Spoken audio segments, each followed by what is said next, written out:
Good day to all of you. This is Group 2 and I am with Antonette Silva. Nengasca. I'm Jhoy Lustre. Rubylyn Eneria. Ayen, Camilla, Ruaya. Joseph Christian at Barcelona. and I'm Catherine May Abaya.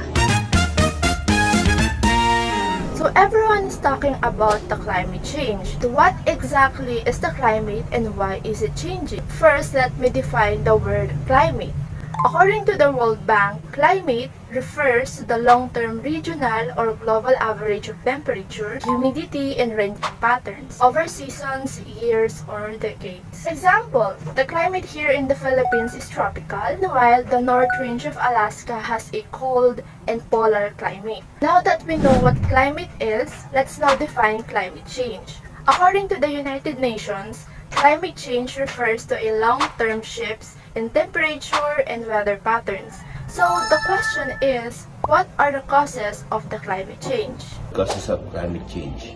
First is generating power, manufacturing goods, cutting down forests, using transportation, producing food, and powering buildings.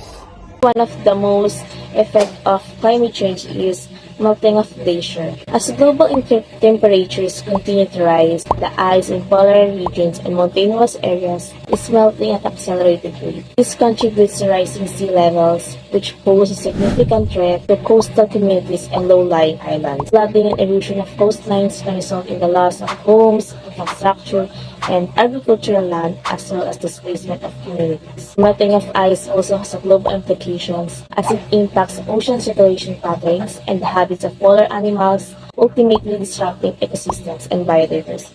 About how to prevent climate change. Walking or riding a bike instead of driving will reduce greenhouse gas emission to prevent climate change.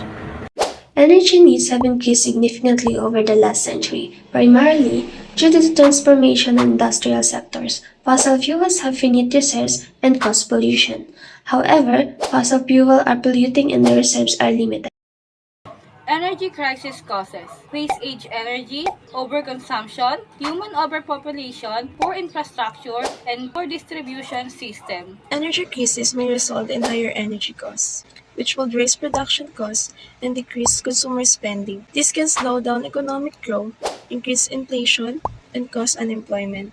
Energy crisis prevention. The energy crisis can be solved by efficient utilization of fossil fuels, avoiding wasted of energy, and increasing our reliability on non-conventional sources of energy. Don't act foolish, save fossil fuels. So let's join hands together while promoting environmental awareness.